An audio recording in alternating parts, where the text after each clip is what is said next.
Good evening, dear listener. Settle into your comfortable space, let the weight of the day slip away, and allow your mind to drift. Tonight, we embark on a quiet journey to the ancient Harappan civilization, a world of rivers and mud-brick cities that thrived over 4,000 years ago along the banks of the Indus. In what is now modern-day Pakistan and India, this is not a tale of grand battles or glittering crowns, but of the steady rhythm of lives, long past lives, shaped by the ebb and flow of water, the weight of labor, and the whispers of forgotten gods. Imagine yourself there, in a land where the air hums with heat and the scent of wet earth rises from the river. Our story begins with the daily toil of a fisherman, casting nets into the Indus, and from there we'll wander through the markets, temples, and mysteries of this ancient world. Close your eyes, breathe deeply, and let the soft cadence of history carry you away. Our first stop is the riverbank, where the life of a Harappan fisherman unfolds under a relentless sun.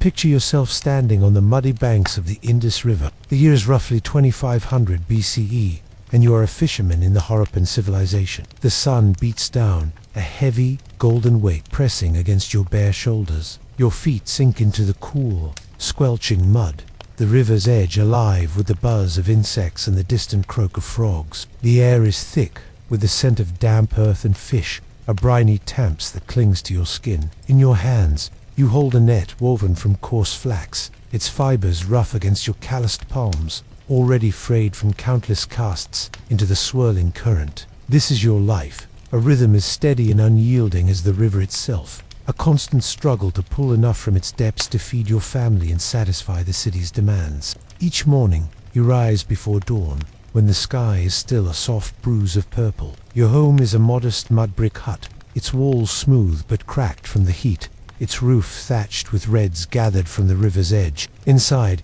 the air is close, smelling of smoke from a small hearth where your wife prepares flatbread from barley flour. Your meal is simple, a handful of bread, perhaps a few dried dates, and, if the previous day's catch was good, a small portion of smoked fish, its flesh flaky and sharp with salt. You eat quickly, for the river waits for no one, and the city's overseers expect their share of your haul by midday. You wade into the shallows, the water cooled against your ankles, then your knees as you cast your net. The current tugs at it, a living force, sometimes gentle, sometimes fierce, depending on the season. The monsoons are your greatest fear, for when they come, the Indus swells, churning brown with silt, flooding fields and threatening to sweep away your nets or worse, your life.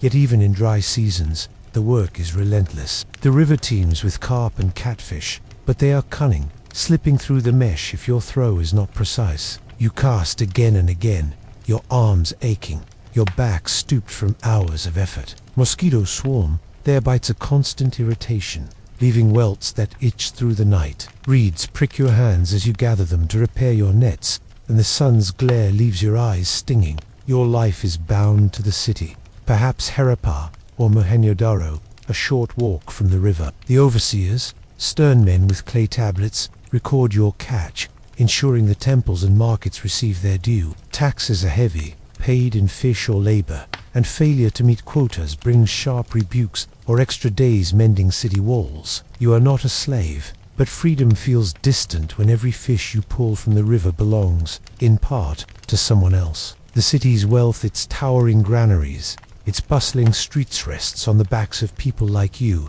whose days are a cycle of sweat and strain. Yet there are moments of quiet beauty in this life. As you work, the river reflects the sky's changing hues, from dawn's pale gold to dusk's deep amber. Kingfishers dart above the water, their wings a flash of blue, and the distant calls of herders echo across the plain. Your children sometimes join you, splashing in the shallows, learning to mend nets with tiny, eager hands. These fleeting joys anchor you, even as the river's relentless pull mirrors the grind of your days. The fisherman's life is one of endurance, shaped by the river's moods and the city's needs. You are part of something vast, a civilization of order and ingenuity, but your world is small, defined by the weight of the net, the sting of the sun, and the hope of a good catch. As the day ends, you trudge home, your basket heavy with fish, your body weary but alive, ready to face the river again tomorrow. but not all in the Harappan world toiled by the river. Let us shift our gaze to a figure whose story echoes through the Ajiza merchant leader, whose journeys carried the wealth of the Indus far beyond its banks. Now, dear listener, let your mind drift from the muddy banks of the Indus to the sunlit streets of Harappan, where a different figure moves through the rhythm of this ancient world. Imagine yourself in the year 2500 BCE, standing in the shadow of a towering city gate, its mud brick walls baked hard by the relentless sun. The air hums with the chatter of merchants, the clink of terracotta pots, and the faint scent of sandalwood carried on the breeze. Here we follow the life of a man. We'll call the trader king not a crowned ruler, perhaps, but a merchant of such wealth and influence that his name, though lost to time, shaped the fortunes of the Harappan civilization. His story is one of ambition, cunning, and the quiet weight of responsibility, a tale woven into the fabric of a city that reached far beyond its walls. Picture this man, tall and broad-shouldered, his linen tunic dyed with indigo, a luxury that marks his status. Around his neck hangs a necklace of carnelian beads, polished to a warm glow, each one a testament to his far-reaching trade networks. His days begin early, as the first light creeps over the city's orderly grid of streets. His home, unlike the fisherman's humble hut, is a two-story mud brick house, its flat roof shaded by woven palm fronds. Inside, the air is cool, scented with myrrh from distant lands, and clay tablets inscribed with mysterious seals lie neatly stacked, recording his deals in grain, cotton, and lapis lazuli. He sips barley beer from a painted cup, its design swirling with images of bulls and rivers as he plans his next journey. This trader king is no mere shopkeeper. His world stretches beyond the Indus Valley, along dusty trade routes that wind through mountains and deserts to distant Mesopotamia, where Sumerian merchants await his goods. Imagine him preparing for such a voyage, standing in Harappa's bustling bazaar, his voice steady as he negotiates with camel drivers and boatmen. The market is a symphony of sounds, vendors calling out, oxen lowing, the rhythmic tap of a coppersmith's hammer. He oversees the loading of his wares, bales of cotton cloth, so fine it feels like a whisper against the skin, jars of sesame oil, their clay sealed with wax, and beads of carnelian and agate, each one a small masterpiece. His wealth depends on these goods reaching cities like Yor or Susa, a journey fraught with perils and storms, bandits, and the endless thirst of the desert. Yet the trader king's life is not just one of commerce. He is a diplomat, a mediator, a man who bridges worlds. In Harappa, he meets with priests clad in white, their faces solemn as they bless his caravans with chants and offerings to unseen gods. He kneels by a small altar, the air thick with incense, and scatters barley grains into a fire, seeking favor for his travels. His influence extends to the city's council, where bearded elders debate water rights and taxes in a hall lined with baked bricks. Here, he argues for fair trade laws, his words measured but firm, knowing that his success lifts the city's fortunes. His reputation rests on trust. Merchants from afar know his seals, those tiny squares of steatite carved with unicorns or script, as a guarantee of quality. But this life is not without its burdens. Imagine the trader king at night, lying on a reed mat under the stars, his mind heavy with worry.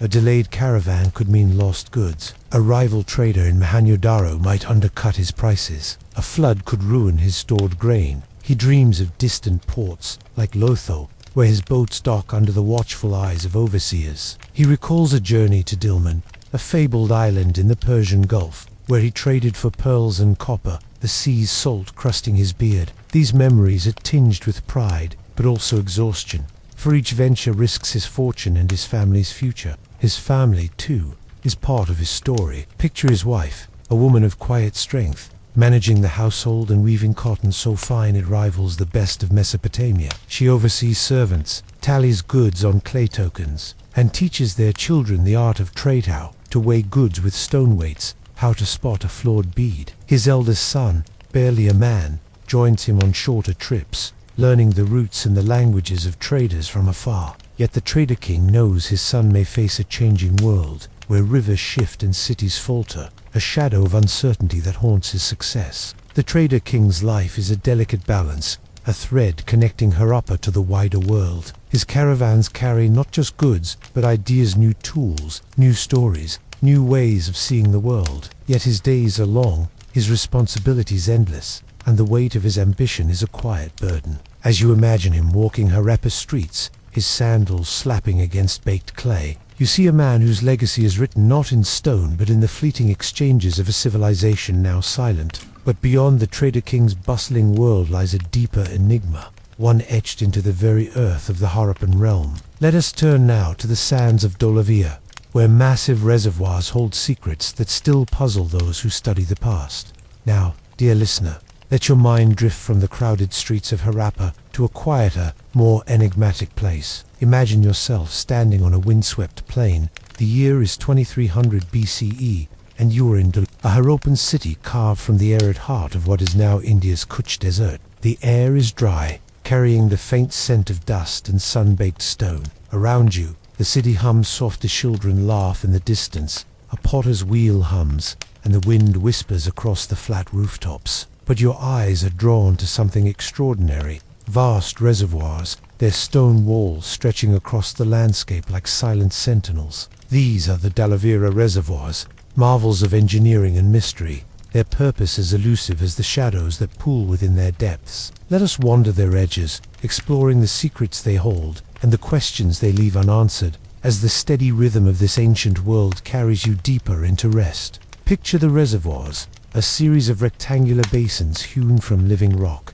their walls smoothed by countless hands. The largest stretches over 70 meters, its steps descending into a shadowed depth that holds no water now, only the memory of it. The stone is cool to the touch, its surface etched with faint tool marks, evidence of the laborers who chiseled it under a blazing sun. You can almost hear the echo of their mallets, a rhythmic tap-tap-tap that blended with the calls of overseers and the creak of wooden scaffolds. These reservoirs were not mere pits but masterpieces of precision, their walls sealed with gypsum to hold water as tightly as a clay jar. Imagine standing at the edge, gazing into the basin, the air heavy with the promise of rain that rarely comes to this parched land. The purpose of these reservoirs is a puzzle that lingers, even for those who study the Harappan past. Were they simply for water, the lifeblood of a desert city? Dolavira sits far from the Indus, its survival hinging on capturing every drop of the monsoon's fleeting gift. Picture the rains arriving,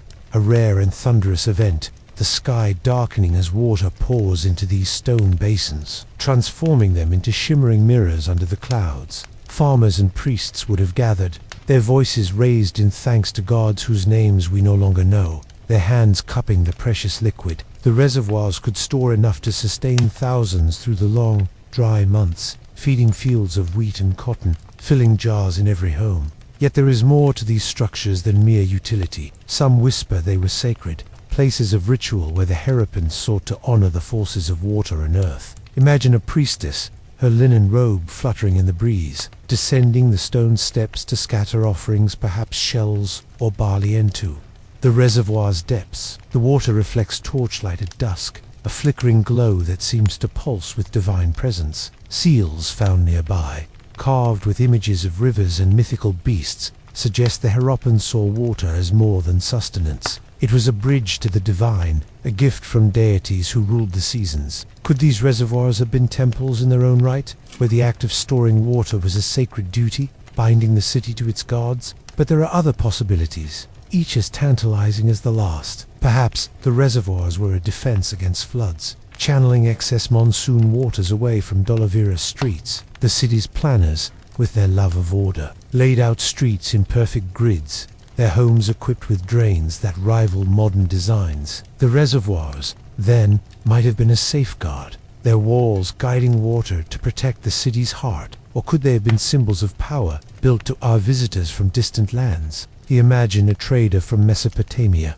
his eyes wide as he sees these vast basins, a testament to Dolavira's wealth and ingenuity. The stonework alone cut, hauled, and fitted without iron, Tool speaks of a society capable of monumental effort, its people united by a shared vision. Yet the reservoirs hold darker questions. Why were they abandoned, their waters left to dry under an unforgiving sun? Archaeologists find no silt in their depths, no trace of the life they once held. Did the monsoons fail, leaving the basins empty and the city thirsty? Or did trade routes shift, drawing Dolavira's people away to greener lands? Picture the final days. The the reservoirs silent, their steps covered in dust, as families packed their belongings and left the city to the desert's embrace. The stones remain, but their story is incomplete, a fragment of a civilization that spoke through its works, but left no chronicles. As you stand by these reservoirs, the wind carries the faint hum of a lost world, a world of careful planning,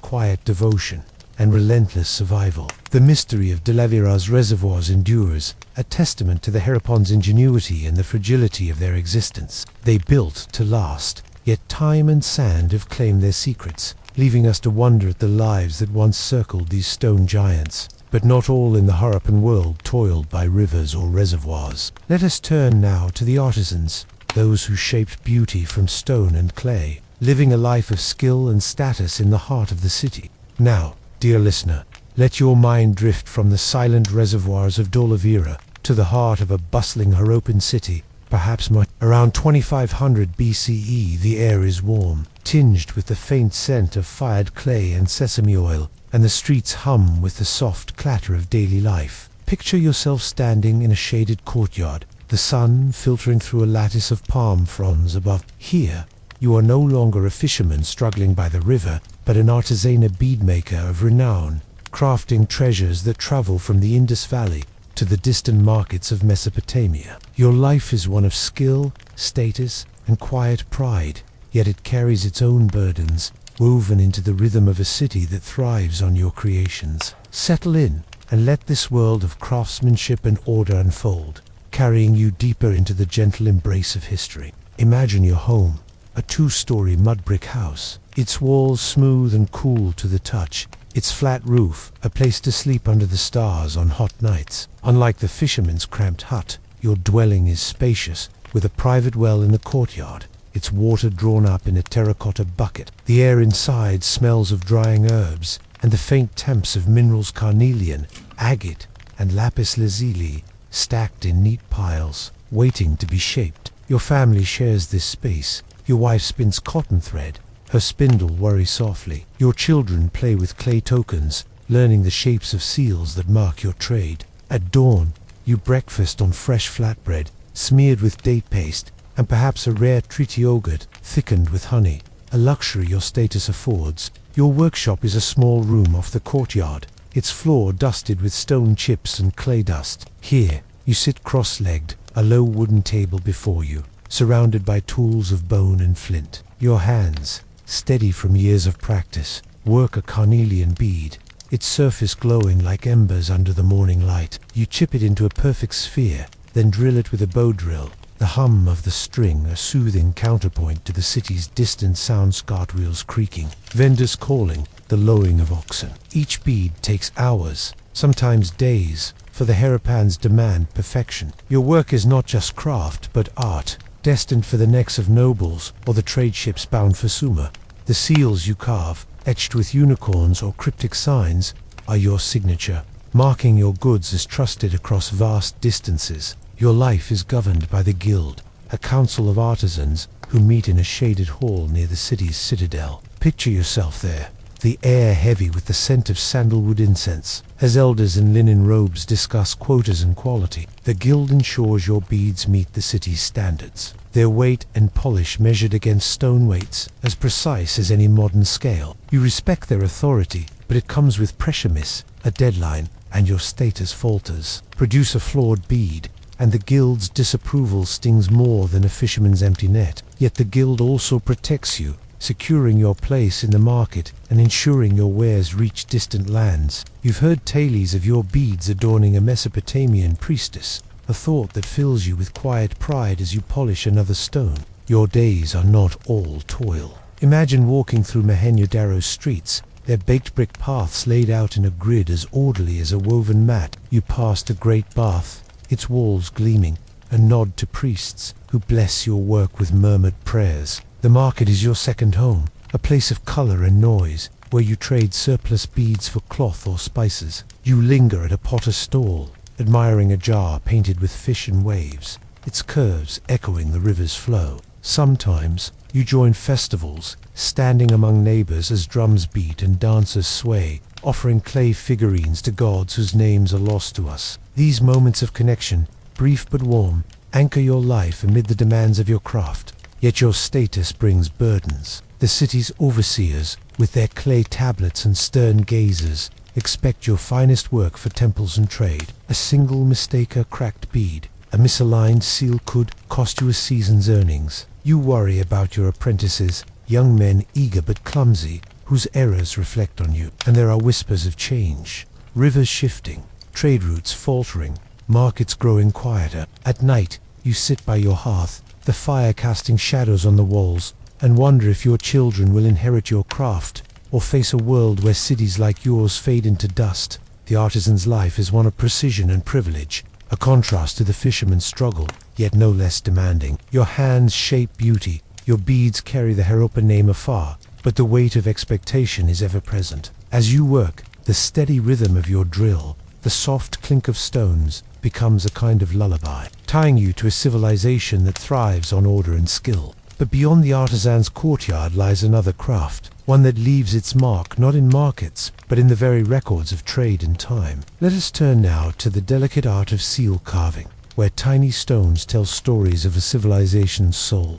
Now, dear listener, let your mind drift from the artisan's bustling courtyard to a quieter corner of a Harappan city, perhaps Harappa itself. Around 2500 BCE, the air is still, carrying the faint scent of baked clay and the distant hum of the marketplace. Picture yourself seated on a woven reed mat in a small, shaded workshop, its walls lined with shelves of soft stone and tools of bone. You are a seal carver, one of the Harappan civilization's most skilled artisans, tasked with crafting tiny steatite seals that carry the weight of trade, identity, and perhaps even the divine. Your work is delicate, your tools simple, but your creations are the heartbeat of a civilization that thrives on order and connection. Settle deeper into your comfortable space and let the steady rhythm of this ancient craft guide you through a world of precision and mystery as the soft pulse of history carries you closer to rest. Imagine your workspace, a low table before you, dusted with fine white powder from the steatite you carve. The stone is soft, almost like chalk, but it hardens when fired, transforming into a durable canvas for your art.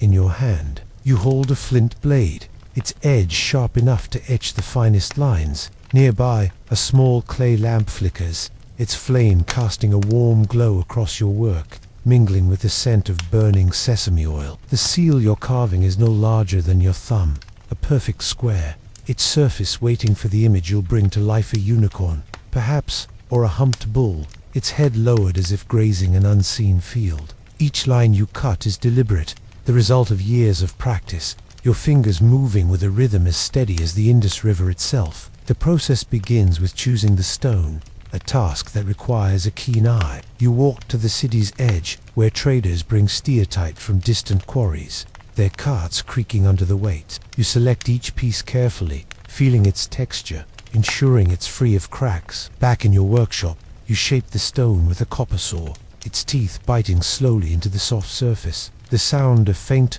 repetitive rasp that blends with the chirping of sparrows outside. You smooth the edges with a piece of sandstone, your hands dusted white, the air thick with the mineral scent of earth and effort. Then comes the carving, the heart of your craft. You sketch the design lightly with charcoal, perhaps a mythical beast or a row of cryptic symbol signs we now call the Indescript, their meaning lost to time. As you carve, your world narrows to the seal's tiny surface. Imagine the concentration, the way your breath slows to match the careful strokes of your blade. The unicorn's horn curves just so, its legs poised in mid. The bull's hump rises with a gentle arc. You work by touch as much as sight, feeling the stone yield under your tool.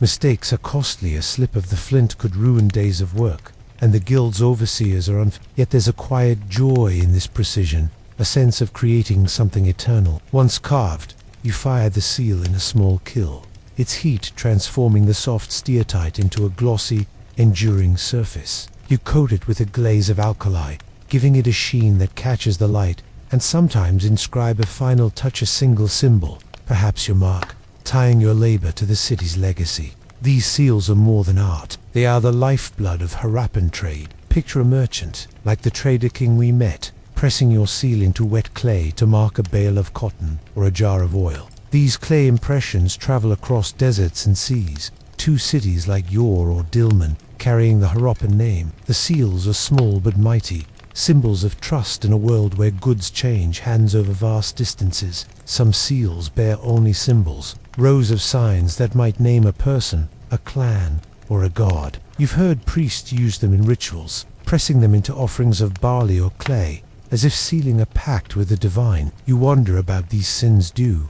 They tell stories, record debts, or invoke blessings. The elders guard their meaning closely, and you, a humble carver, are left to ponder as you work. Your life as a seal carver is one of respect but not ease. The guild demands quotas, and your hands ache from long hours hunched over your table. You train apprentices, their clumsy cuts testing your patience, yet you see yourself in their eager eyes, remembering your own early days. At market, you trade surplus seals for cloth or spices, the weight of stone beads in your pouch, a reminder of your skill. Sometimes, you visit the Great Bath, its still waters reflecting torchlight, and wonder if your seals play a role in the rituals held there. The city's priests, with their white robes and solemn gazes, nod as you pass, acknowledging your craft's importance to their sacred duties. But there are quiet moments of doubt. The rivers are shifting, traders whisper of dwindling caravans, and the kilns burn less often.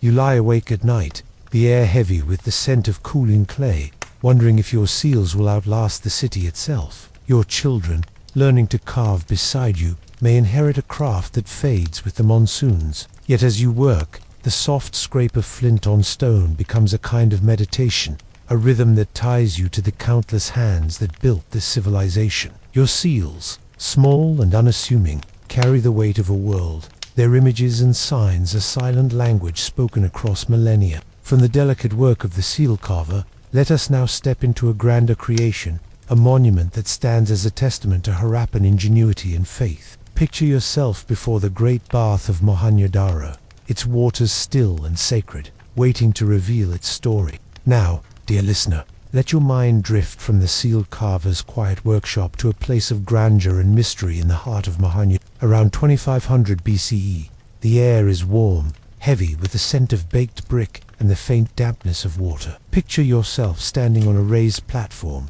the city's citadel, where the streets below hum softly with the rhythm of daily life, cartwheels creaking, children laughing, the distant clatter of a potter's stall. Before you lies the great bath, a marvel of Harappan engineering, its rectangular basin of smooth brick shimmering under the golden light of the sun. This is no ordinary pool, but a structure steeped in purpose, perhaps sacred, perhaps communal, its still waters reflecting the ingenuity of a civilization long vanished. Settle deeper into your place of rest, and let the tranquil presence of this ancient wonder carry you through a world of order and reverence, guiding you gently towards sleep.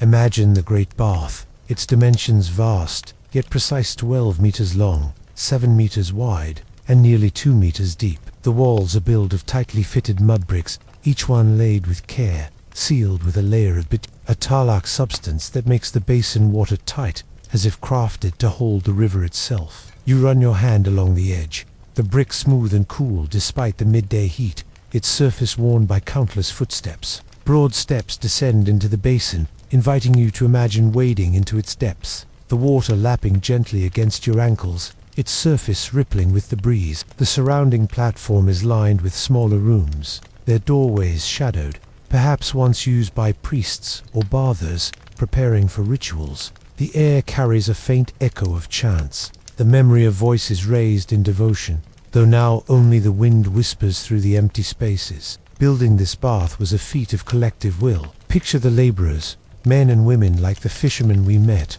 hauling bricks from kilns at the city's edge. The kilns belched smoke, their heat mingling with the scent of burning wood and clay, as workers shaped thousands of bricks, each one uniform, a testament to Harappan precision. Overseers with clay tablets tallied their efforts, ensuring every brick fit the plan. The bitumen, imported from distant lands, was heated in great vats, its pungent odor filling the air as it was smeared over the walls to seal them. Imagine the engineers, their minds sharp with calculations, directing the placement of drains, narrow channels that carried water away, keeping the city clean even during the monsoon's dead. These drains, hidden beneath the streets, were as vital as the bath itself, a network of foresight that kept Mohenjo-daro thriving. But what was the Great Bath's purpose? Its grandeur suggests more than mere utility. Picture a priest, his linen robe trailing as he descends the steps, a clay vessel in his hands filled with offerings, perhaps oil or barley,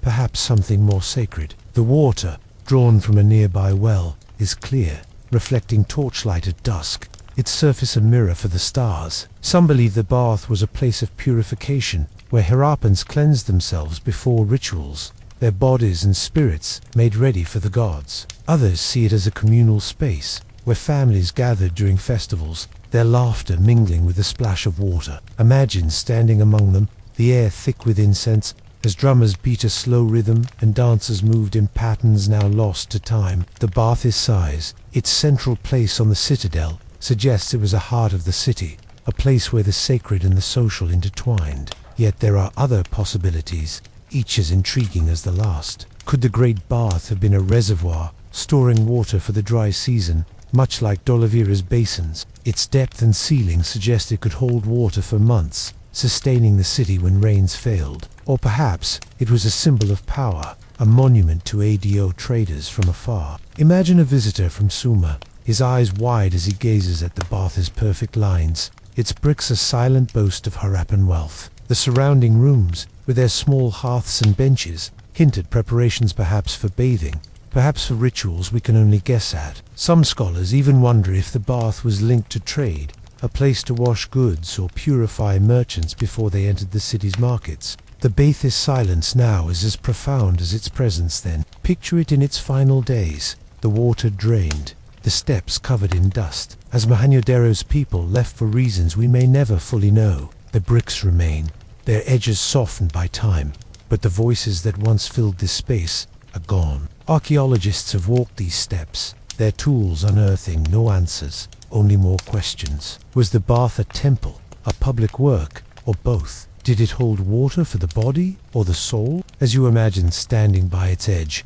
the sun setting behind you, casting long shadows across the basin, you feel the weight of a civilization that built with care, yet could not outlast the rivers that sustained it. The Great Bath stands as a testament to the Harappan's vision, a place where water, faith, and community met in quiet harmony. Its stillness now mirrors the calm of your own breath, a reminder of a world both distant and enduring. Its mystery is a gentle invitation to drift deeper into the past. From the sacred stillness of the Great Bath, let us now wander to the vibrant chaos of Harappa's bazaar, where traders and townsfolk bartered for the goods that bound this civilization together. Now, dear listener, let your mind drift from the serene grandeur of the Great Bath to the vibrant heart of Harappa. Around 2500 BCE, the air is warm, thick with the mingled scents of roasted barley, dried fish, and the faint, spicy temps of traded saffron. Picture yourself standing in the city's bazaar, a sprawling open square where the rhythm of life pulses like a steady heartbeat. The ground beneath your feet is packed earthed, smoothed by countless sandals, and all around you, voices rise and fall, vendors calling, buyers haggling, the soft clink of stone weights on scales. This is Harappa's marketplace, a place where the fruits of the fisherman's labor, the artisan's skill, and the trader's ambition converge, binding the city to a world far beyond its walls. Settle deeper into your place of rest, and let the gentle chaos of this ancient bazaar carry you through a world of exchange and connection, guiding you ever closer to sleep. Imagine the bazaar at midday, the sun high overhead, casting sharp shadows from awnings of woven reeds stretched across wooden poles. The square is alive with movement, yet orderly, its edges defined by mud brick stalls and low platforms where goods are displayed. You stand by a vendor's stall, its surface piled with terracotta jars of sesame oil, their lids sealed with wax, their clay painted with swirling patterns of fish and vines. Nearby, a woman arranges bolts of cotton cloth, their fibers dyed ochre and indigo, soft to the touch and prized as far away as Mesopotamia. The air hums with the sounds of trade oxen lowing as they pull carts laden with grain, the rhythmic tap of a coppersmith shaping a bowl, the laughter of children darting between stalls, clutching clay toys shaped like bulls. As you move through the market, your senses are enveloped by its richness. The scent of dried dates mixes with the earthy aroma of pottery, still warm from the kiln. A spice trader offers pinches of turmeric and coriander, their colors vivid against his weathered hands, while another vendor displays beads of carnelian and agate, their polished surfaces catching the light like tiny flames. You pause at a fisherman's stall, the one we met by the Indus, his baskets brimming with smoked fish, their briny scent mingling with the dust kicked up by passing feet. You watch as he barters with a weaver, exchanging a string of fish for a length of cloth, their voices low but firm, each seeking a fair deal in a world where trust is sealed with a clay tablet and a carved seal. Trade here is not just a transaction but a ritual, governed by rules as precise as the city's streets. Picture the stone weights, smooth and heavy, lined up on a merchant's table, cubes of chip, their sizes standardized to ensure honesty. A trader weighs a sack of barley, sliding weights along a wooden balance, his eyes sharp for any trickery. Overseers from the city's citadel, their tunics marked with red dye, wander the bazaar, checking weights and inspecting goods. Their clay tablets, inscribed with the mysterious indescript, record every deal, ensuring the temples and granaries receive their share. You sense the weight of their authority, a reminder that even in this bustling square, the city's order prevails. But the bazaar is not without its dangers. Imagine a moment of Tinchina thief, a shadow among the crowd, snatches a pouch of beads and vanishes into the maze of stalls. Shouts rise, then fade. As the crowd moves on, the rhythm of trade unbroken. You hear whispers of distant perils, caravans lost to desert storms, boats sunk in monsoon floods, all rival traders from Mohenjo-daro undercutting prices. The market is a crossroads, drawing merchants from afar, dark-bearded Sumerians bartering for lapis lazuli, coastal traders from Lotho offering shells, their surfaces pearlescent in the sunlight. Each deal is a gamble, a balance of risk and reward, as goods flow to and from the Indus, linking Harappan to a world stretching to the Persian Gulf. Yet there are moments of warmth amid the commerce. Picture a festival day, the bazaar transformed with garlands of marigolds and the beat of clay drums. Vendors offer free handfuls of roasted chickpeas, their laughter mingling with the crowds.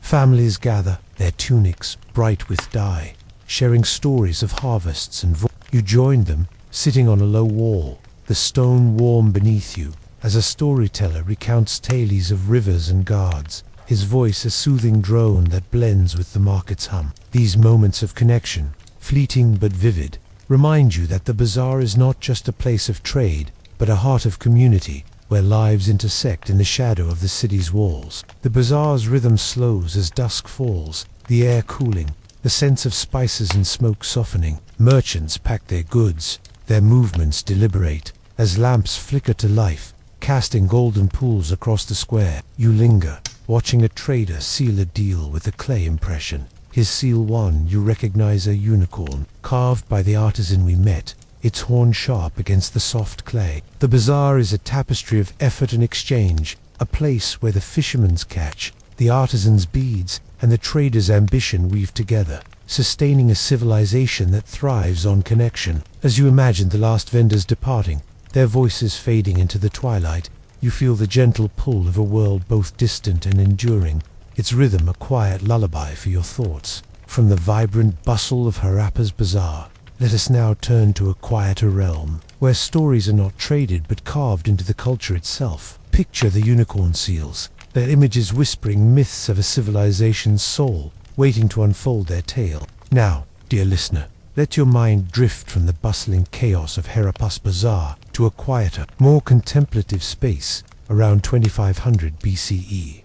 The evening air is soft, tinged with the scent of cooling earth and the faint smoke of a distant hearth. Picture yourself seated on a woven mat outside a mud brick home, the stars beginning to prick the indigo sky above Mahat. In your hands, you hold a tiny steatite seal, its surface carved with the image of a unicorn, a single-horned creature, its head turned as if gazing at an unseen horizon. This is no mere decoration, but a symbol woven into the Harappan soul, a fragment of a myth that whispers of gods, spirits, or perhaps something more earthly. Tonight, we unravel the story of the Harappan unicorn, a tale not written in words but etched in stone, its meaning lost yet endlessly evocative. Settle deeper into your place of rest, and let the gentle cadence of this ancient myth carry you through a world of mystery and wonder, guiding you ever closer to sleep. Imagine the seal in your hand, its edges smooth from use, its surface warm from the day's heat. The unicorn stands proud, its body sleek, its single horn sharp against the polished stone. These seals are everywhere in the Harappan world, pressed into clay to mark trade goods, worn as amulets or offered in rituals by the Great Bath. Their image is as common as the river's flow, yet no one knows exactly what it means. Picture yourself in a Harappan home, the air heavy with the scent of sesame oil burning in a clay lamp. As an elder tells the story of this creature, his voice is low, a soothing drone that blends with the night's sounds, crickets chirping, a breeze rustling the reeds. The unicorn, he says, is no ordinary beast but a guardian, a spirit of the land, born where rivers meet the sky. In this tale, the unicorn roams the plains beyond the city, its hoofbeats silent on the soft earth, its horn glowing under the moon. It is said to guide lost travelers, leading them to water when the monsoons fail. Its presence, a promise of life in a land of drought. The elder gestures to the seal, explaining how priests invoke the unicorn in rituals, pressing its image into clay tablets offered to gods whose names are now lost. Picture a ceremony by the river, the air thick with incense, as a priestess scatters barley into the water, her hands tracing the unicorn's shape in the air. The crowd murmurs, their voices a soft chant, believing the creature's spirit ensures the river's bounty fish for the fisherman, water for the fields, life for the city. But the unicorn's story shifts depending on who tells it. Imagine sitting with a trader, his tunic dusted from a desert caravan, as he shares a different version. To him, the unicorn is not a god but a symbol of trade, a mark of the Harappan merchant's reach. He speaks of distant lands, Mesopotamia, where the unicorn seal is recognized, its image a guarantee of quality on bales of cotton or jars of oil. He tells of a journey to Ur, where a Sumerian merchant marveled at the seal,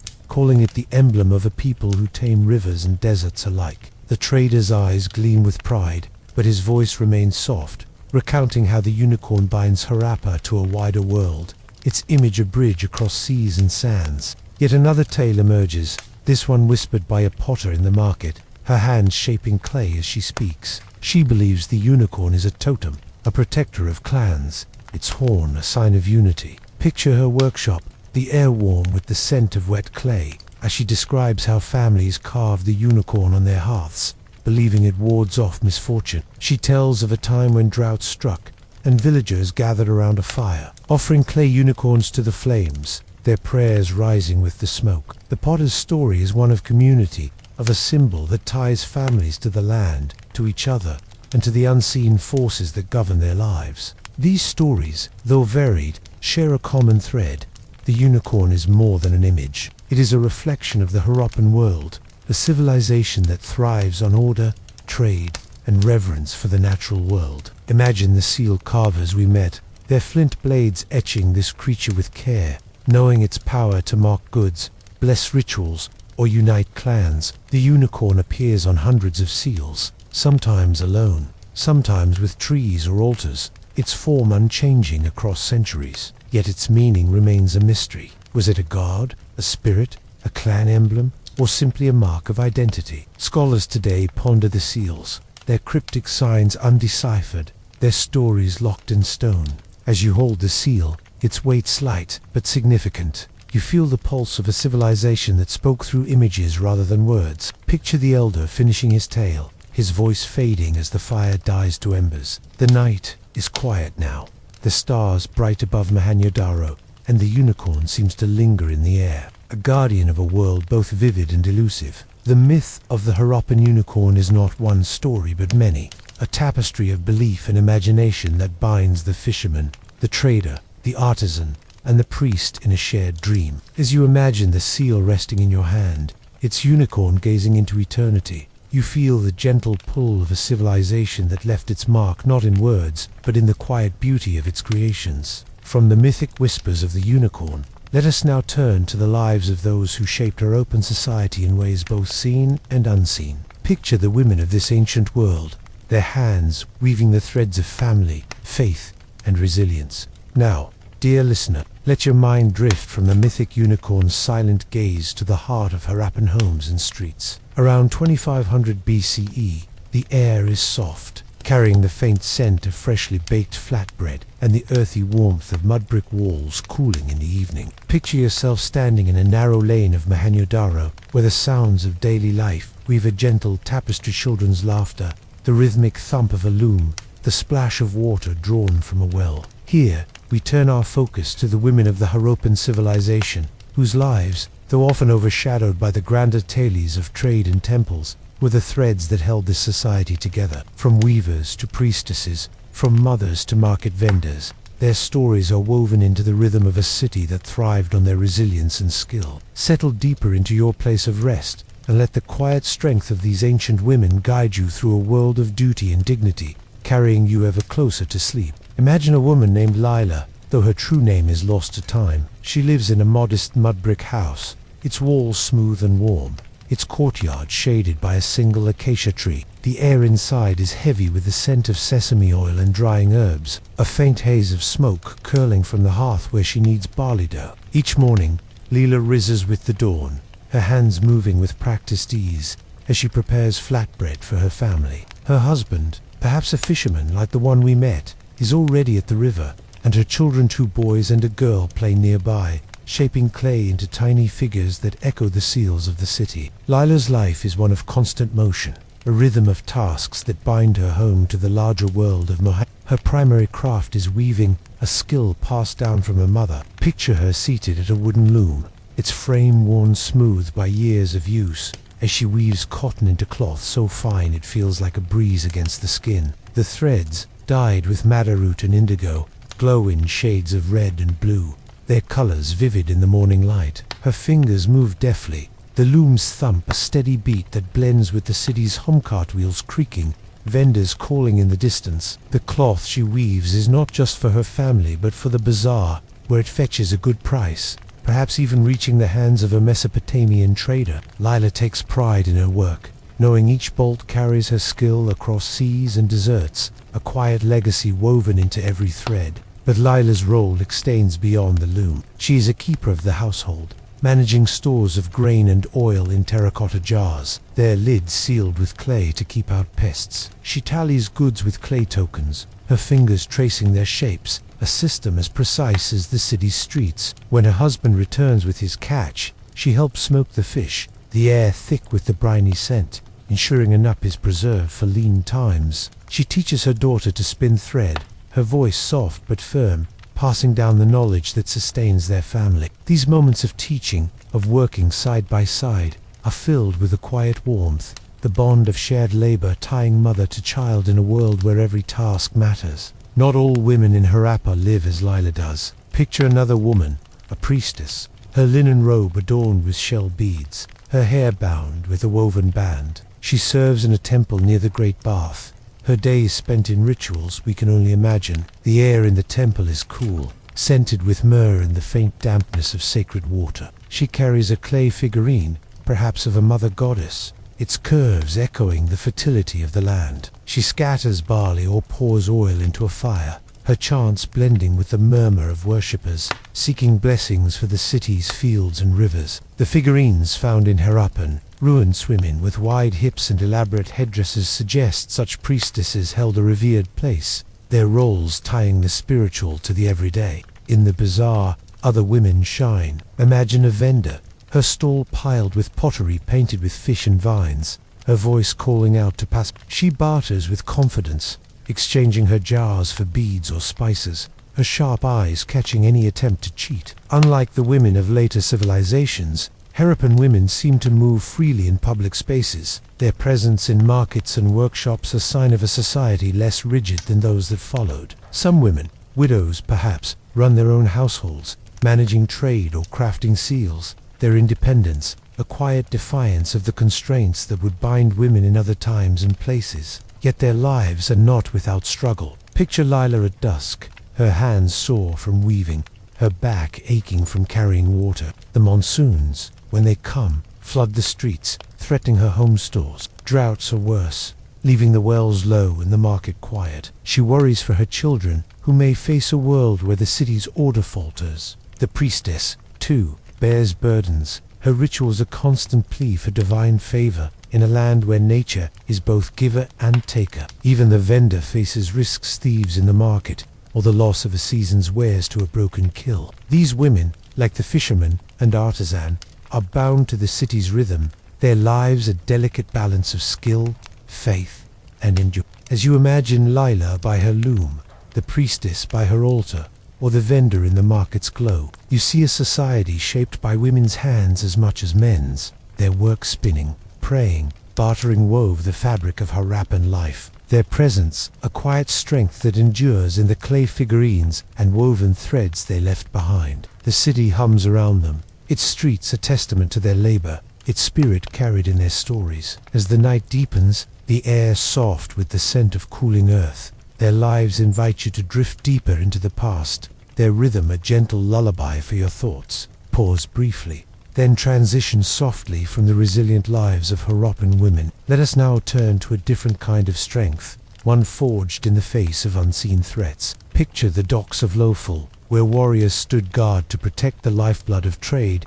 their story waiting to unfold. Now, dear listener, let your mind drift from the vibrant lives of Harappan women to a windswept coastal plain. Around 2200 BCE, where the city of Lothal stands at the edge of the ancient world, the air is thick with the scent of salt and seaweed, carried on a breeze from the Gulf of Picture yourself standing on a raised platform, overlooking Lothal's great dock, its baked brick walls cradling a basin filled with the tide's gentle swell. The dock is the heart of this trading hub, where boats laden with cotton and beads moor under the watchful eyes of guards. Tonight, we imagine a moment of crisis, a hypothetical raid on Lothal's dock, when warriors stood to protect the city's lifeblood. This is not a tale of bloodshed's chaos, but of quiet resolve, of lives caught in the balance of survival and duty. Settle deeper into your place of rest, and let the steady rhythm of this ancient struggle guide you through a world of vigilance and sacrifice, carrying you gently towards sleep.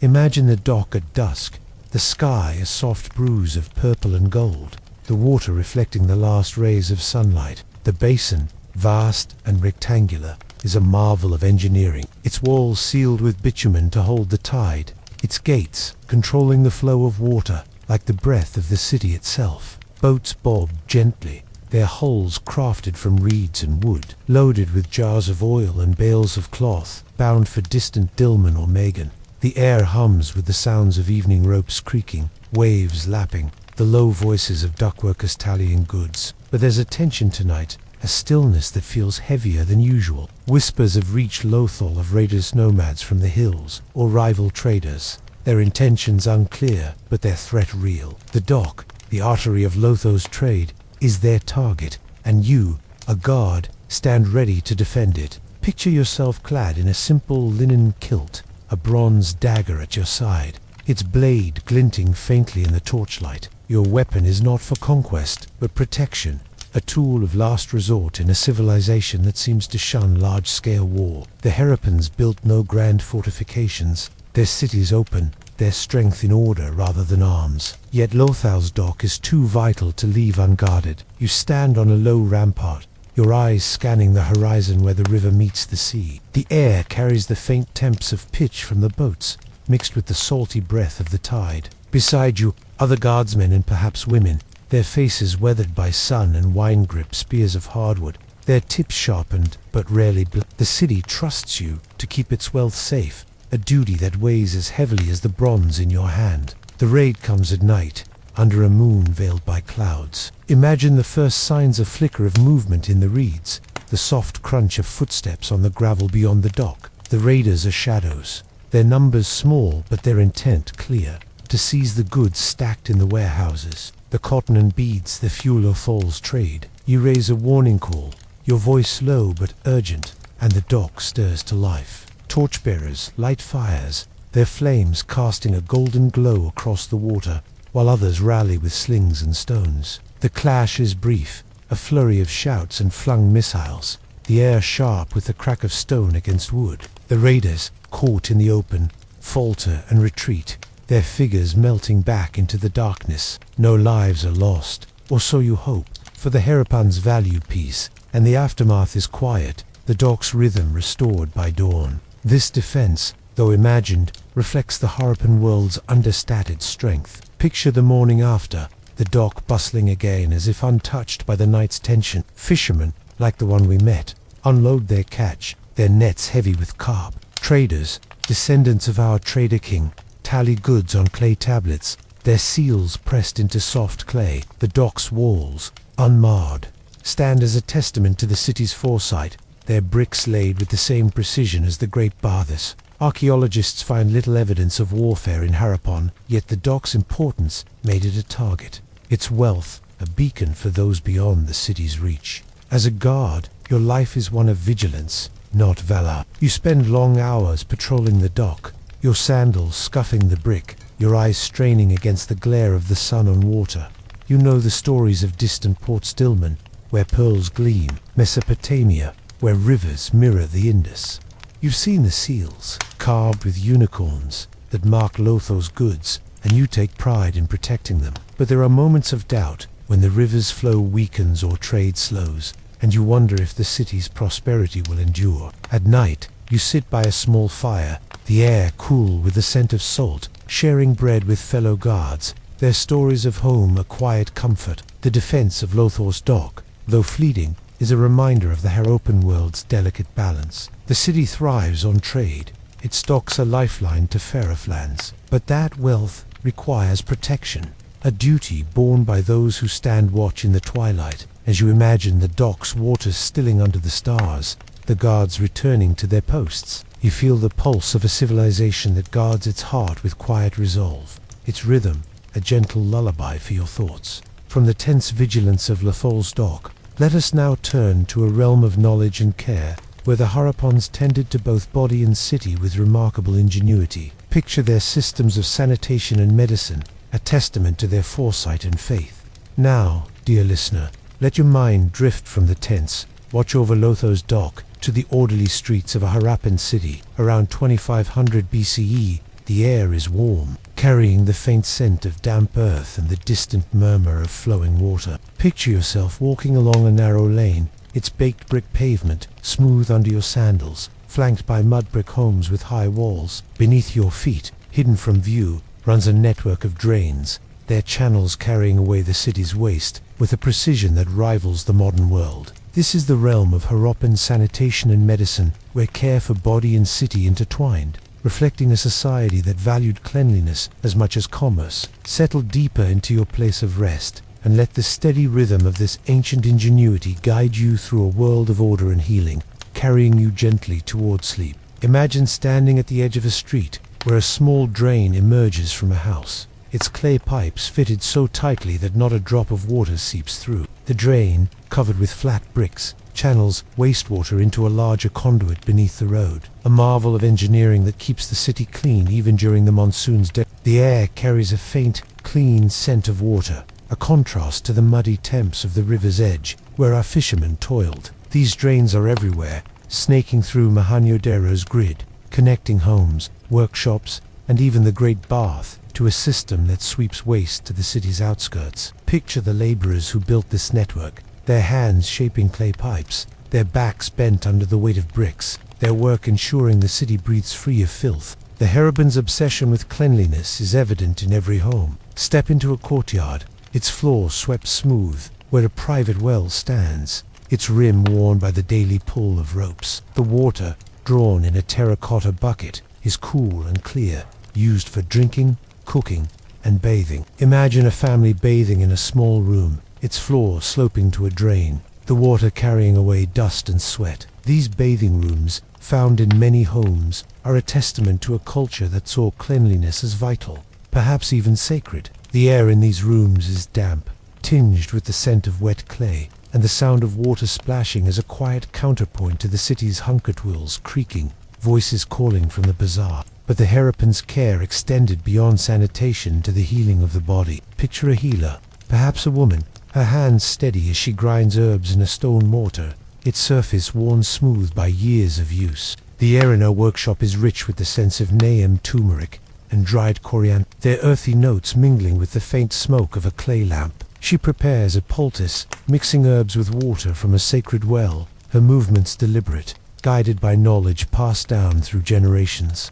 These remedies treat fevers, bites, and aches, the ailments of a fisherman's mosquito-bitten skin, an artisan's sore hands, or a trader's weary feet. The healer's voice is soft, murmuring prayers as she applies the poultice, invoking gods whose names we can only guess, their presence felt in the flicker of the lamp's flame. Healing in the Harappan world is as much spiritual as physical. Imagine a ritual by the river, where the healer leads a small group, their tunics bright against the muddy bank. They offer clay figurines, perhaps, of the mother goddess. Will meet leer into the water, believing illness stems from displeased spirits or an imbalance in the body's harmony. The air is thick with the scent of burning myrrh, its smoke curling upward as the healer chants, her words blending with the river's gentle lap. Archaeological find small amulets, beads inscribed with symbols suggest such rituals were common, tying medicine to faith. A fisherman, plagued by fever, might wear a shell amulet, its smooth surface cool against his chest,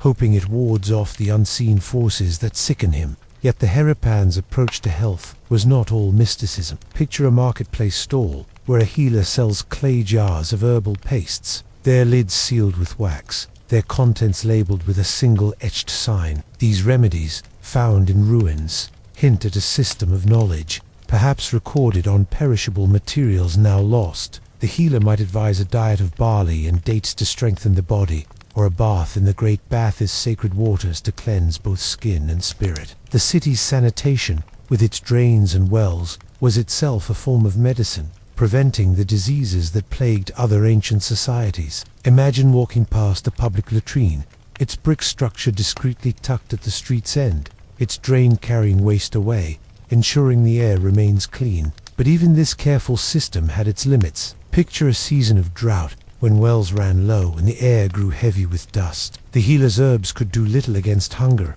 or the fevers that spread in crowded homes. The fisherman's family, weakened by lean times, might seek her aid, their faces pale as they offer a handful of beads for her care. The priestess, too, might consult her, blending temple rituals with herbal cures, their prayers rising together in the hope of divine mercy. These moments of struggle, though quiet, were real, a reminder that even the Harappan's ingenuity could not conquer nature's whims. As you imagine the healer at her mortar, the drains flowing silently beneath the streets, you feel the pulse of a civilization that cared deeply for its people's well-being. The Harappans built systems to keep their cities clean and their bodies whole, a legacy of foresight that lingers in the bricks and bones they left behind. Their world, with its steady rhythm of care and craft, invites you to drift deeper, the soft hum of their lives, a gentle lullaby for your thoughts. From the quiet care of Harappan healers and engineers, let us now turn to a place of even deeper mystery, where the sea itself guards the secrets of a lost port. Picture the submerged ruins of Dwarka, waiting to whisper their tale. Now, dear listener, let your mind drift from the orderly streets of Mohenjo-daro to a distant shore, where the waves of the Arabian Sea lap against a forgotten past.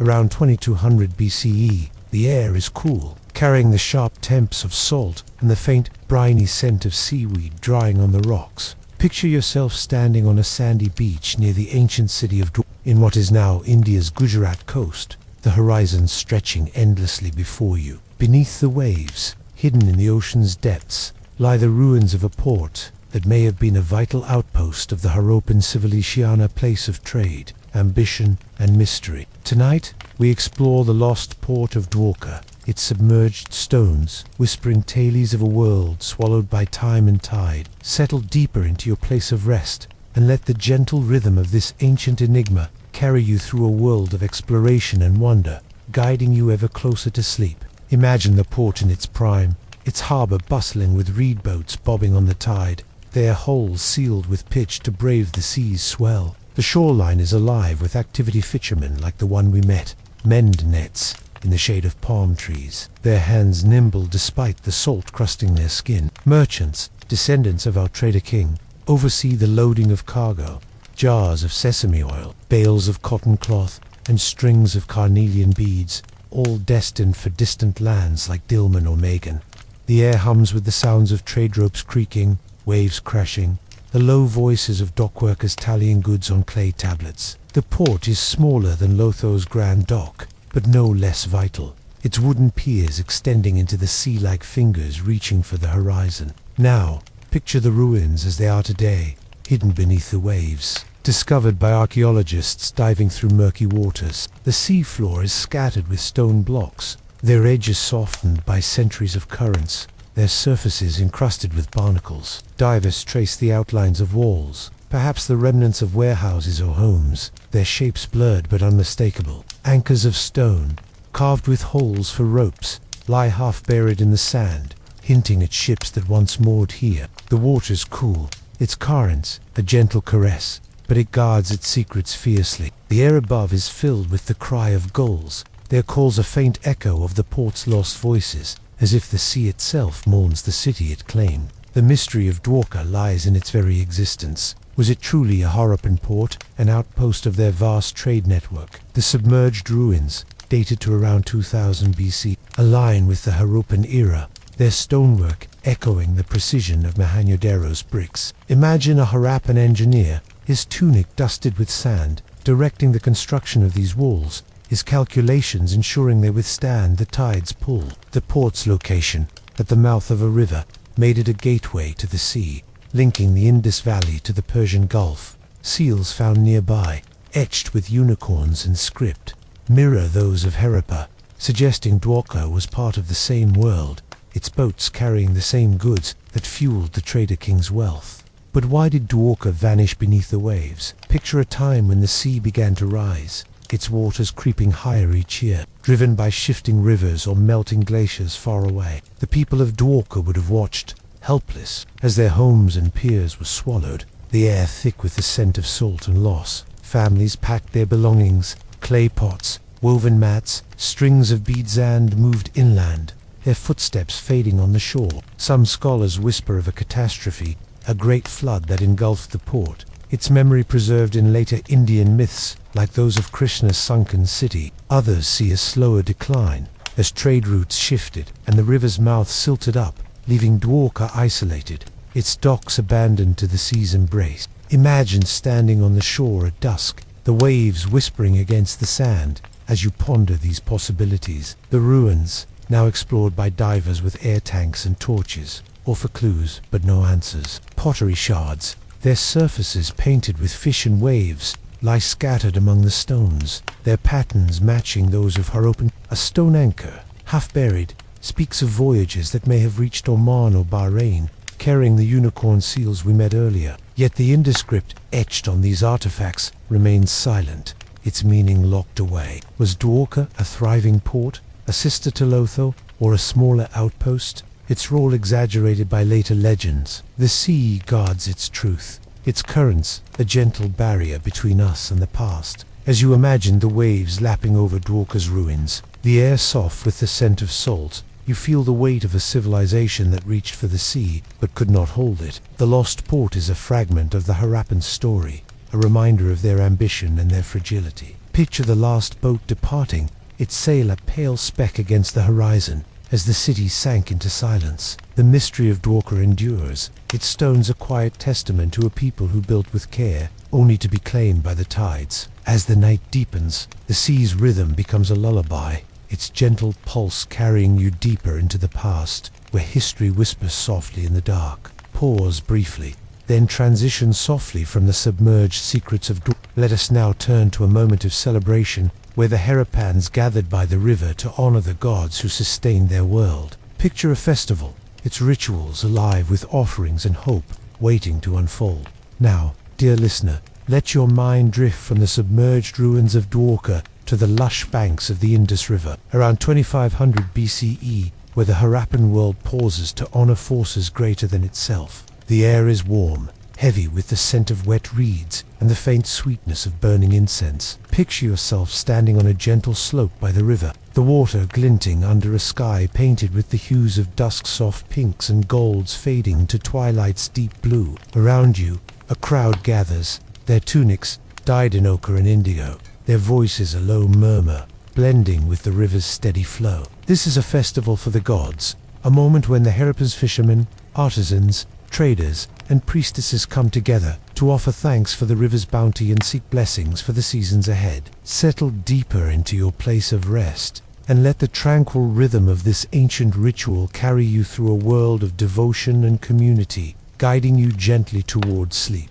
Imagine the scene unfolding as the sun dips low, casting long shadows across the riverbank. The crowd forms a loose circle, their feet sinking slightly into the cool, damp earth, the air alive with the hum of anticipation. At the center stands a priestess, her linen robe adorned with shell beads that catch the fading light, her hair bound with a woven cord. In her hands, she holds a clay figurine, its curves suggesting a mother goddess, perhaps a deity of fertility and water, her form echoing the figurines found in Harappan homes. The air grows thick with the scent of myrrh, its smoke curling from a small clay burner, mingling with the river's briny taints. A soft drumbeat begins, its rhythm slow and steady, like the pulse of the earth itself, guiding the crowd into a shared reverence. The festival is tied to the river, the lifeblood of the Harappan world. Picture the priestess stepping toward the water, her sandals leaving faint prints in the mud. She carries a basket of offerings, barley grains, dried dates, and tiny clay seals etched with unicorns, like those we met earlier. The crowd watches, their murmurs falling silent as she scatters the grains into the river, the water rippling as it accepts the gift. The act is simple but profound, a gesture of gratitude for the fish that feed the fishermen, the water that irrigates the fields, the floods that renew the land. You stand among them, feeling the cool breeze off the river, its touch a reminder of the god's presence, unseen but ever present in the Harappan heart. The ritual unfolds with quiet grace. Imagine a group of women, their voices rising in a soft chant, their words lost to time but their melody soothing, blending with the rustle of reeds and the distant call of a herald. They hold clay lamps, their flames flickering like stars against the twilight, casting a warm glow across the crowd. Men and women alike join the offering, stepping forward to place small figurines, balls, birds, or goddesses into the river, their shapes sinking slowly into the current. These figurines, found in abundance by archaeologists, suggest a deep devotion, a belief that the gods dwell in the water, the earth, the sky. The air is alive with the scent of offerings, roasted chickpeas, their savory warmth mingling with the incense, shared among the crowd as a communal act of thanks. Picture the children, their eyes wide, clutching tiny clay tokens shaped like the unicorn seals, learning the rituals that tie them to their ancestors. An elder, perhaps a weaver like Lila, tells a story of the river's creation, her voice low and steady, recounting how a goddess shaped its course to cradle the Harappan cities. The tale speaks of balance, of floods that destroy but also renew, of droughts that test but teach. The crowd listens, their faces soft by torchlight, their hands clasped around amulets or beads, seeking protection for the seasons ahead. The festival is not just for the gods, but for the people, a moment to weave community through shared faith. Their voices and offerings a quiet symphony under the stars. Yet even this sacred moment carries whispers of uncertainty. The river, though generous, is unpredictable. Picture a year when the monsoon failed, the rivers flow weak, the fields parched. The festival would have taken on a desperate edge, the priestess's chants more urgent, the offerings heavier with hope. The fisherman, his nets often empty, might clutch his amulet tighter, praying for fish. The artisan, her beads unsold in a quiet market, might offer a seal to the river, seeking divine favor. The Harappans knew their world rested on the river's whims, and their rituals were a plea for balance, a way to honor the forces that sustained or challenged them. As the festival draws to a close, imagine the crowd dispersing, their lamps dimming, their footsteps soft on the riverbank. The priestess remains, her silhouette framed against the water, her final prayer a whisper carried on the breeze. The river flows on, its surface catching the first stars, a mirror of the Harappan soul, resilient, reverent, bound to the rhythms of nature. The figurines sink into its depths, their clay dissolving, their purpose fulfilled. This festival, though fleeting, is a heartbeat of the Harappan world, a moment when the fisherman, the trader, the weaver, and the priestess stand as one, their faith a quiet anchor in a world of uncertainty. As you imagine the river's gentle lap, the air soft with the scent of fading incense, you feel the pulse of a civilization that honored its gods with care and hope.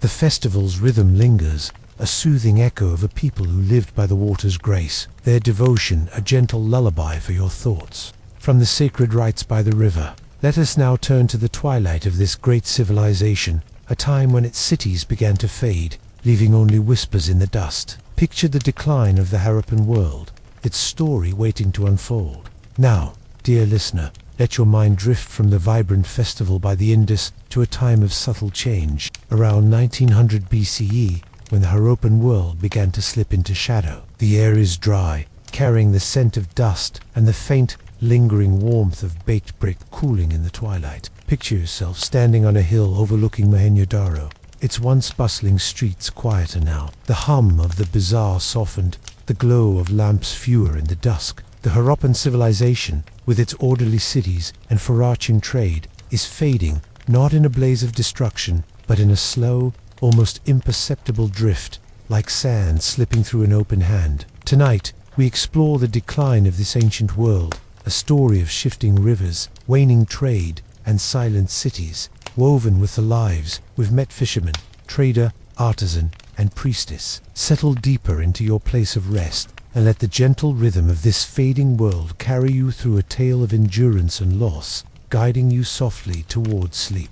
Imagine Mohenjo-daro in its twilight years, its mud brick walls still standing, but their edges softened by time, their surfaces cracked by seasons of unrelenting sun. The streets, once alive with the clatter of carts and the voices of vendors, are emptier now, the air heavy with the scent of dust rather than spices or fish. The great bath, once a shimmering heart of ritual, holds less water, its steps gathering silt as the wells nearby run low. The fisherman we met, his nets heavy with carp in better days, now casts into a river that flows weaker, its current sluggish, its banks choked with sediment. He returns home with fewer fish, his family's meals sparse, the air in their hut thick with worry as the seasons grow harsher. The decline begins with the rivers, the lifeblood of the Harappan world. Picture the Indus and its tributaries, once generous with their floods, now shifting their courses across the plains. The Gagahakra, a mighty river that fed cities like Harappa, begins to dry, its bed a cracked expanse of earth where crops once grew.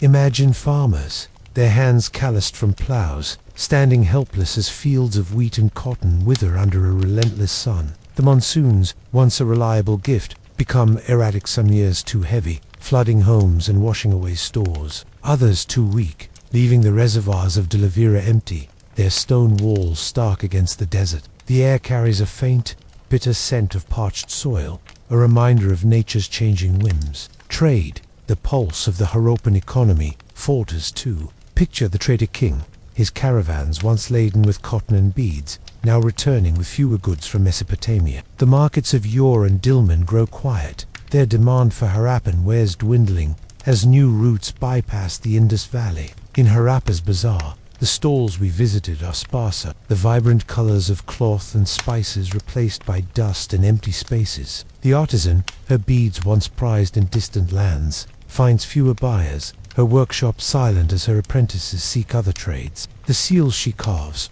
with their unicorns and cryptic signs, are pressed into fewer tablets, their impressions fading like the city's fortunes. The air in the market is heavy, not with the hum of barter, but with the weight of uncertainty, as traders whisper of cities abandoned along the Gagar. The people of the Harappan world adapt as best they can. Imagine families like Lila's, the weaver we met, packing their looms and jars, moving to smaller villages where the river still flows. The priestess, once central to festivals, leads smaller rituals now, her offerings of barley and figurines a plea for the gods to restore the land's bounty. The air by the river, once thick with incense and song, grows quiet, the chants fewer as the crowds thin. Some scholars suggest internal strife, perhaps disputes over dwindling resources, but the ruins show no signs of war, no charred walls or broken weapons. Instead, the decline is gentle, a slow unraveling, like a cloth fraying at the edges. Homes are left empty,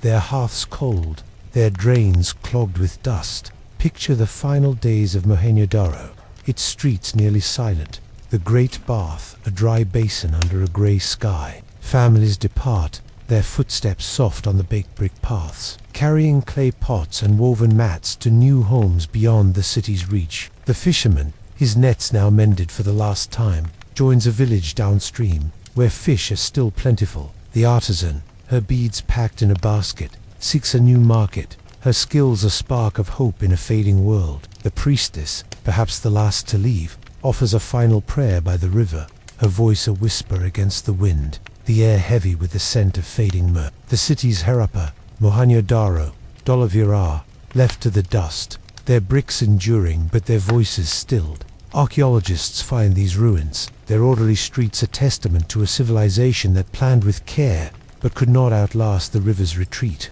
The absence of violence suggests a people who chose to adapt rather than fight, moving to new lands, their culture blending into those that followed. The unicorn seals, the clay figurines, the precise weights all remain, scattered in the earth, whispering of a world that once thrived. The decline was not a single moment but a slow drift, a civilization slipping into silence as naturally as the seasons change. As you imagine the last families leaving, their shadows long against the deserted streets, you feel the weight of a world that built with hope, only to be reshaped by time's gentle hand. The Harappan decline is a story of resilience and loss, a reminder of the fragility beneath even the most ordered societies. The cities fade, but their legacy lingers in the earth, in the rivers, in the stories we piece together. As the twilight deepens, the air soft with the memory of dust, their world invites you to drift deeper, its rhythm a gentle lullaby for your thoughts. From the quiet fading of the Harappan cities,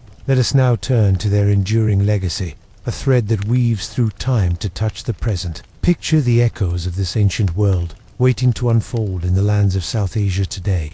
Now, dear listener, let your mind drift from the fading streets of Mohenjo-daro to the present day, where the echoes of the Harappan civilization linger in the lands of modern South Asia, in what is now Pakistan and India. The air is soft, carrying the faint scent of monsoon rains and the warmth of earth still kissed by the same rivers that sustained the Harappans over 4,000 years ago. Picture yourself standing on a quiet plain, where the Indus flows steadily, its waters glinting under a sky streaked with clouds. The cities of Harappa and Mohenjo-daro are gone, their bricks buried beneath centuries of dust, but their legacy weaves through the fields, villages, and traditions of today, a silent thread connecting the ancient to the modern. Settle deeper into your place of rest, and let the gentle rhythm of this enduring legacy carry you through a world of continuity and memory, guiding you softly towards sleep. Imagine walking through a village in modern Punjab, its fields green with wheat, much like those tended by the Harappan farmer. The air hums with the sounds of daily life, oxen lowing, a cart creaking along a dirt path, the laughter of children playing with clay toys, not unlike the figurines of old. The farmers here, though separated by millennia, use techniques that echo their ancient predecessors. Picture them plowing with wooden adze, their blades cutting furrows in the earth, a method rooted in the Harappan fields we explored. The crops wheat, barley, cotton still grow along the Indus. Their seeds are quiet inheritance from the farmers who once prayed for the monsoon's return. The river, though shifted in its course, remains a lifeline, its waters feeding the land as they did for the fisherman, casting his nets long ago. The Harappan love of order lives on in the cities of South Asia. Picture the streets of a modern town, their layout not as precise as Mohenjo-daro's grid, but still reflecting a tradition of planning born in those ancient cities. The drains we marveled at, carrying waste away with such foresight, find echoes in the urban systems of today, where engineers strive for cleanliness and efficiency. Archaeologists have uncovered Harappan-weight cubes of chert, polished to perfection, still used in some rural markets. Their size is so precise they set a standard that persists in the region's trade. Imagine a vendor in a bustling bazaar, much like Harappa's, weighing spices with a stone that could have been handled by our trader king. Its edges worn, but its measure true, the crafts of the Harappans to weave through time. Picture a woman in a Gujarati village, her hands moving deftly over a loom, weaving cotton cloth dyed with indigo, its patterns reminiscent of the fabrics Lila once spun. The beads of carnelian and agate, crafted by our artisan, still adorn necks and wrists in South Asia, their fiery glow a link to the workshops of In a small shop, a jeweler polishes a stone, her tools more modern but her skill a mirror of the seal carver's precision. The seals themselves, with their unicorns and cryptic signs, inspire modern artists, their images appearing in murals and designs, a nod to a past that refuses to fade. The air in these workshops carries the same scent of earth and effort, a quiet testament to a craft that endures. Even the spiritual echoes of the Harappans linger. Picture a festival by a river in modern Pakistan, where villagers gather to honor the waters, much like the river festival we joined. The air is thick with incense, the chants of priests blending with the ripple of the current. Their offerings flowers, grains reminiscent of the clay figurines cast into the Indus. The mother goddess, whose image graced Harappan homes, finds echoes in the deities worshipped today.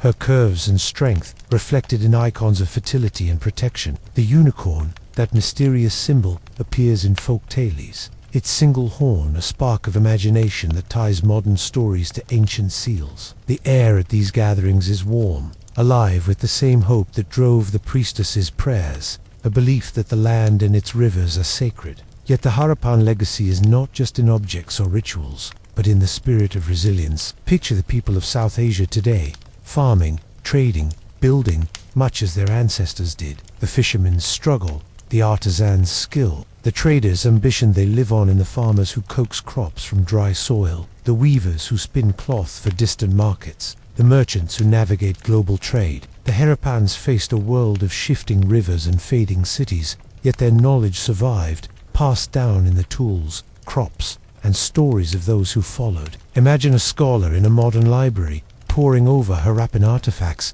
piecing together a past that speaks to the present. Their work, a quiet bridge across millennia. As you stand by the Indus today, its waters flowing as they did for the Harappans, you feel the weight of a civilization that built with care and endured through time. The cities are gone, their bricks buried, but their echoes are everywhere in the fields, the markets, the rituals that bind communities. Picture a child in a village, shaping clay into a small figure, her hands unknowingly echoing the priestess's offerings. The air is soft, the scent of rain mingling with the earth, and the rhythm of life continues, a steady pulse that carries the Harappan legacy forward. Their world, though silent, lives in the land and its people, a gentle reminder of the enduring power of human ingenuity and hope. As the night deepens, the stars bright above the Indus, you feel the Harappan world fading into the present, its rhythm a soothing lullaby for your thoughts. Their cities may sleep beneath the earth, but their legacy whispers in the lives of those who walk their land today, a connection that binds past to present in a quiet, comforting embrace. And so, we come to the end of our journey through the Harappan world, a civilization of rivers, crafts, and quiet strength. Let us now gather these threads, the fisherman, the trader, the artisan, and the gods they honored, and weave them into a final reflection, a gentle farewell to guide you into rest. Now, dear listener, as the stars shine softly above the Indus Valley, let your mind settle into the quiet embrace of our journey's end, some 4,000 years ago. The air is cool, carrying the faint scent of river water and the distant warmth of a fading hearth. We have wandered through the Harappan world, a civilization of mud-brick cities and steady rhythms, where the lives of fishermen, traders, artisans, and priestesses wove a tapestry of resilience and ingenuity. From the muddy banks where nets were cast, to the bustling bazaars where goods changed hands, to the silent reservoirs and submerged ports that guard their secrets, we've traced the pulse of a people who thrived against the whims of rivers and time. As you rest in your comfortable space, let us gather these threads one last time, reflecting on the Harappan legacy and the gentle comfort of their world, guiding you ever closer to sleep. Picture yourself standing once more by the Indus, its waters flowing as they did for the fishermen, its surface catching the moonlight in a silver sheen. The city of Mohenjo-daro lies behind you, its streets now quiet, its great bath empty, its bricks softening under the weight of centuries. Yet the lives we've met linger in the air. The fisherman, his hands rough from nets, pulling life from the river's depths. The trader king, his caravans crossing deserts to bind Harappa to distant lands. The artisan, her beads glowing like embers in the market's glow. The priestess, her offerings a prayer for the land's bounty. Their world was one of order and effort, of faith and fragility, a delicate balance that sustained them until the rivers shifted and the cities faded. These Harappans, though distant, are not so unlike us. Their daily struggles, the ache of labor, the hope of a good harvest, the warmth of family echo in our own lives, a reminder of the timeless rhythm of human existence. The seals they carved, with their unicorns and cryptic signs, speak of a people who sought to leave their mark, to tell their story, even if we cannot fully read it. The reservoirs of Dolavia, the docks of Lotho, the rituals by the river there, were acts of hope, built to endure, to hold back the chaos of an uncertain world. And though their cities now sleep beneath the earth, their legacy lives on in the fields of modern South Asia, in the crafts still woven, in the rivers that still flow. As you imagine the Indus under the stars, its waters whispering softly, you feel the weight of this ancient world lifting, its stories settling into your thoughts like dust on a quiet plain. The Harappans' lives were hard, their days filled with toil, yet they built with care, loved with warmth, and prayed with hope. Their world is gone, but its echoes remain, a gentle reminder of the resilience that carries us all forward. Let your breath slow, matching the rhythm of the river, its steady flow a lullaby that bridges past and present. Here, in your place of rest, you are far from the scorching sun, the muddy banks, the weight of ancient burdens. The Harappan world fades into the night, its story is now a soft hum in your mind, inviting you to drift deeper, to let go of the day's cares. The fishermen's nets, the traders' caravans, the artisans' beads, they are part of a distant past, yet they linger as a quiet comfort, a reminder that even in a world of struggle, there is beauty and endurance. Close your eyes, let the air grow still, and allow the gentle pulse of history to carry you into sleep, where dreams may weave their own tales under the stars. Good night, dear listener. May your rest be as peaceful as the river's flow, as enduring as the Harappan legacy.